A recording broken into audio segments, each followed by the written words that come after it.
Tempers flare as Felipe Contepomi accuses Tom Curry of bullying after England clash. Rugby may pride itself on toughness, but sometimes passion spills over.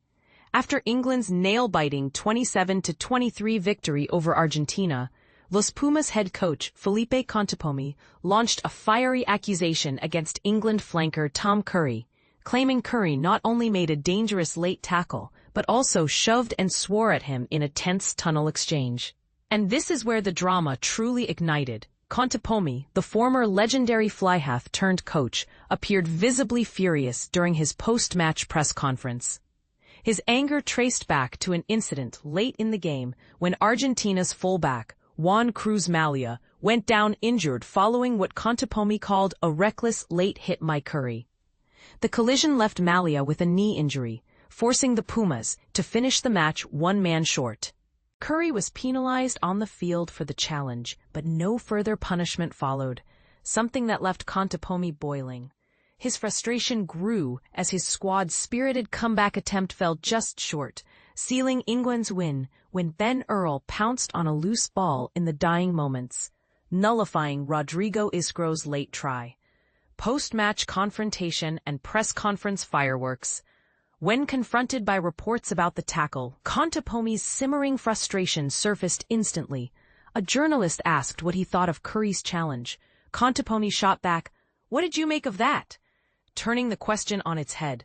When pressed further, he added with clear disbelief, "Slightly late? 2 weeks ago, a similar incident was punished based on its outcome. So how is this not reckless? My English isn't perfect, but I'd call that reckless." He then questioned how such incidents get overlooked. "We ended up playing with 14 men and there wasn't even a review."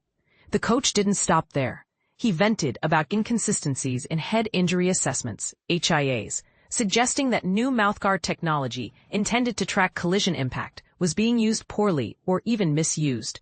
"We had 3 HIAs, one our fault, sure, but Pablo Matera had to leave after a head contact that wasn't even checked. So what's the point of this technology if it's not applied properly?" he asked. A heated tunnel moment. What happened next took tempers from hot to boiling. Shortly after the final whistle, as both teams made their way off the field, cameras caught tension flaring between the sides. According to Contepomi, things turned physical when Curry shoved him in the chest inside the tunnel.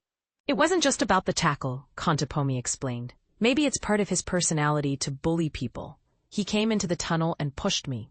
Perhaps that's the kind of player we're celebrating now, and maybe that's the direction rugby's heading." The Argentine coach recounted confronting Curry. "I told him you broke our player's knee, and he told me to back off and pushed me again. For me, that's not acceptable. When you injure someone, the least you can do is show some humility. Instead, he chose aggression. Maybe that's how bullies behave. But if rugby starts rewarding that, then we have a problem." The wider debate. Contepomi's words strike a nerve within the rugby community. Is the modern game placing too much emphasis on aggression over sportsmanship? Should high-profile players like Curry be held to higher standards of accountability? Some may defend Curry's actions as part of the game's competitive nature, while others see it as crossing a moral line. One thing's for sure. The fiery aftermath of this clash has reignited a broader conversation about respect, player safety, and the true spirit of rugby. But where do you stand? Was Curry simply playing hard, or did his behavior cross the line into bullying? Share your thoughts in the comments and join the debate on whether rugby's traditional values are at risk in today's high-stakes environment.